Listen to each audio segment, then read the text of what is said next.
NTV. Morning at NTV. We're live from Kampala's Serena Conference Center, but we are in the gardens. And today, like I said, it's a Friday. Everything seems to be new. Now, results from a new study on a diagnosis of malaria conducted in PG District have shown that the existing rapid diagnostic kits have issues. This is something we have actually seen on a daily, but this follows a study by the Minister of Health. They were using what we call the improved highly sensitive rapid diagnostic testing kit. And they found undetected cases of symptomatic malaria, including in pregnant women. Now, the Ministry's Permanent Secretary, Dr. Diana Twine, on quote, has said that they are working to incorporate the new kits in the existing health system. Now, to help us appreciate this more, we have the Ministry Commissioner for Malaria Control, Dr. Jimmy Opingo. Good morning, Doctor. Good morning and good morning, viewers. Well, Doctor, just bring us to speed. What exactly happened? Where did we go wrong about this? Now, incidentally, we didn't go wrong. The current standard or conventional tests serve the purpose, and we are serving a good purpose. Now, just briefly, when you get infected with malaria, the parasites multiply inside you. Now, if you have partial immunity, especially as adults who have had malaria several times and we have built some partial immunity, you can keep the multiplication at check. Okay. Now, once the parasite load or density or the number reaches very high, then you will develop fever and malaria symptoms.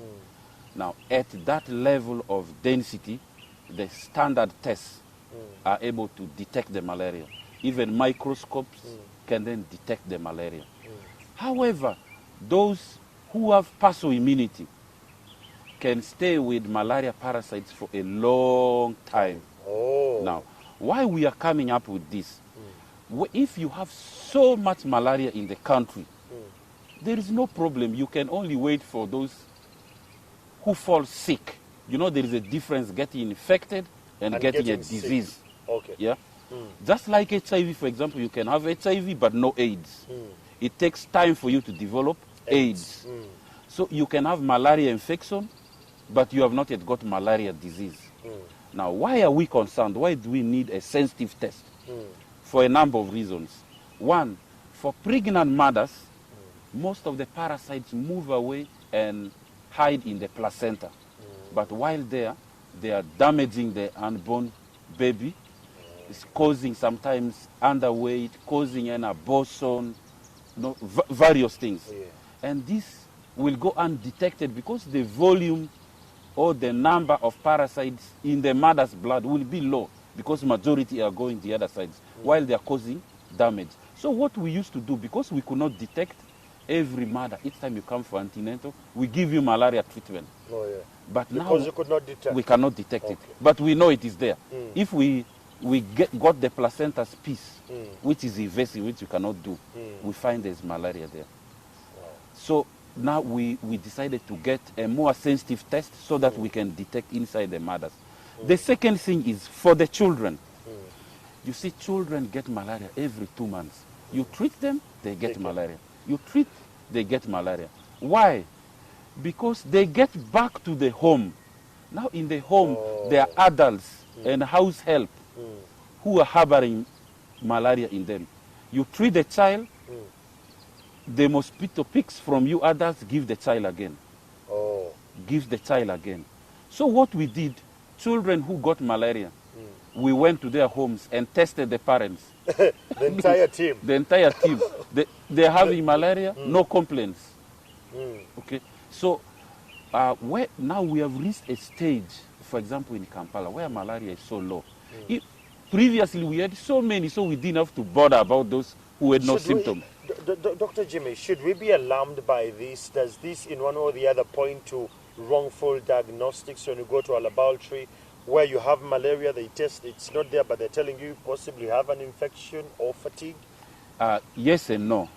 Now, indeed, malaria presents like fatigue, also like hangover, and also like bacterial infection. Now, the current tests can fail for many reasons.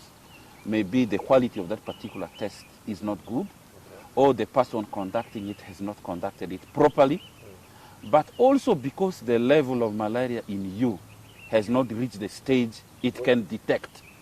Okay? So in that case, there could be some false positives. Okay? But also, there are other rare forms of malaria which are not very common in Uganda.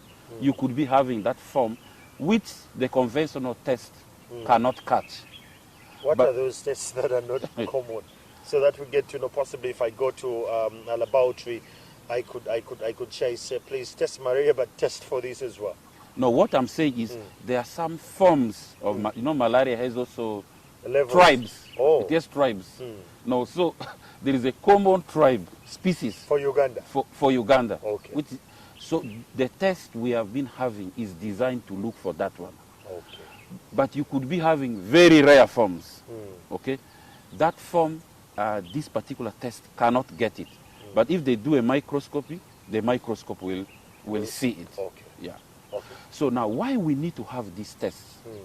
Because we have reached a stage where we should not only concern ourselves with people who have disease, we should clear all people of parasites, because we are attempting elimination. Oh, yes. And we don't want a vicious circle. You treat this person, the person goes back to the home, you have not cleared the source of infection. You see, if you get an STD like syphilis, they say bring your partner. Yeah. So that you treat both of them. Yes. Now, you treat this child, you must treat the parents. You must treat the parents, okay? Because the parents will reinfect the children. Or the parents are okay, but normally we don't take care of the samba boy. They don't sleep in a net. We keep them somewhere else. They will reinfect your child. So being that this is one of the biggest killer diseases we have in Uganda and in Africa, to be exact, yes. How soon can we roll out these tests to ensure that quick and accurate diagnostics are done and the treatments on ground? Now, this test costs 1.5 times the standard test. So we would like to introduce it carefully. We want to focus on mothers. We want to focus on schools. 20% of our children are in boarding schools when the schools open. Some boarding schools can have 2,000 children. We want to focus on children also as well. Because in children, early diagnosis is important. We don't have to wait for a lot of parasite load in children. Because if you diagnose and treat early, we don't give a chance for malaria to reach complicated form where people get cerebral malaria, people get damaged kidneys, all their blood gets gone and they have to get a transfusion. So it helps. We want to focus on these vulnerable groups and we diagnose malaria in them very early and we prevent malaria transiting to very severe forms. Doctor, imagine yourself as a viewer watching this show today and you have malaria. What should you do when you go to a health center? And when they give you the results, how best can you ask the doctor, can you do a double check, and do you need to go to another center as well to check? No, but first it's very important when you get malaria to go to a health center. Most people have got it wrong. Yeah. They just think malaria is a matter of killing malaria parasites. Yes. Now, of late, because immunities are going down because of less frequent malaria. For example, I know you have not got malaria for more than a year. Who, me? Yeah. More than like 4 years? More than 5. Yeah. So you're almost now like a muzungu. If you get malaria, you will get a severe form. Oh. So when you get a severe form, it is not only the malaria parasites, but also we have to give you supportive treatment. You may need blood. You may need to be put on drip. So if you don't malaria? Yes. Wow. Many people have to get blood transfusion. Yes. Actually, 30% of blood we collect in this country is used for malaria-induced anemia. We are competing with the border accidents. Wow. Yeah. That's why the other time we supported blood drive. Yeah. Yeah. But now, if you test, we are going to develop an algorithm so that if you test negative with one, we shall recommend other things. But as I said, this test is already available in the private sector. Okay. Yeah. In the private hospitals. Yeah. Finally, what can you say to the the parent who has kids at home and possibly has registered like 2 or 3 kids that have had malaria in the recent past, like 5 or 6 months ago, who is convinced that they have malaria, and when they show up to a health facility, how best can they go about this? Because now we don't want the viscous cycle to come back.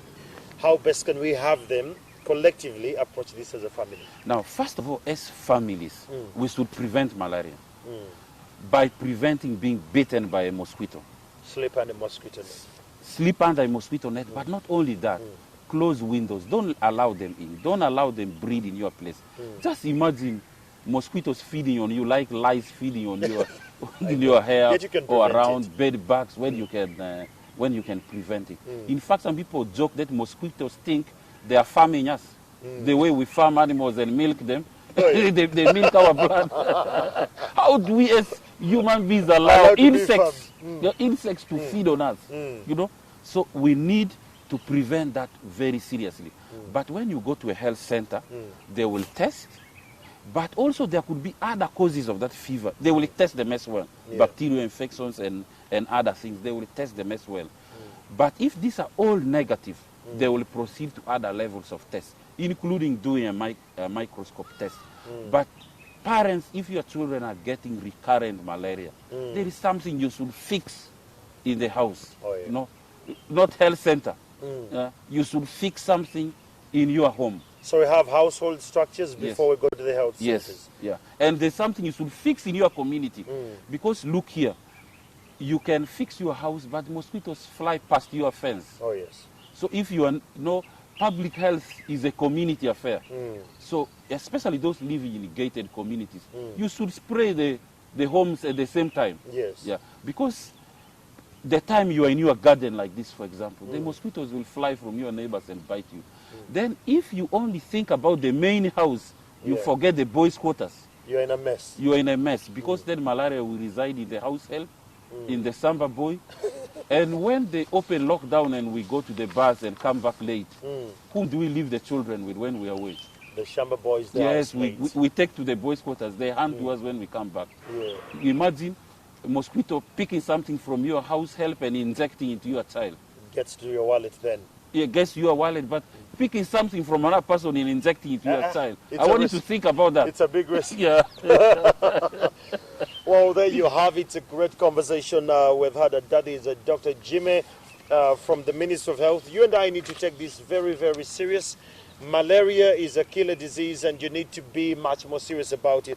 Well, thank you so much, Dr. Jimmy Opingo. And we hope this conversation could be amplified from the different levels where we come from. You and I have a cardinal role as Ugandans. Let's make sure that we prevent malaria, sleep under mosquito net, fumigate your homes, but make sure you mobilize your community around you to equally fumigate their homes. We'll be back shortly. It's still morning at 10.